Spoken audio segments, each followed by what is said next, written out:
خداوند شاہ اسرائیل تیرے درمیان ہے۔ آج کی پہلی تلاوت صفنیہ 3 باب 14 سے 18 آیت تک۔ اے بیٹی صہیون نغمہ سرائی کر، اے اسرائیل تو للکار، اے بیٹی یروشلم اپنے سارے دل سے خوشی منا اور شادمانی کر۔ خداوند نے تجھ پر کی قضا کو منسوخ کر دیا، اس نے تیرے دشمن کو نکال دیا ہے۔ خداوند شاہ اسرائیل تیرے درمیان ہے، تو پھر مصیبت کو نہ دیکھے گی۔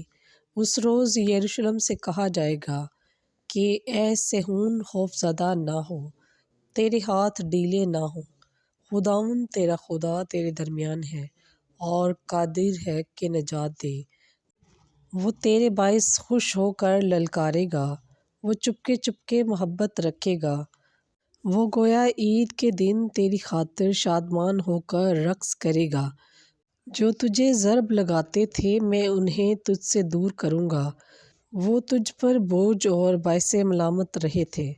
بس پاک کلام کے پڑھے اور سنے جانے پر خداوند کی خاص برکت ہو۔ خداوند کا شکر ہو۔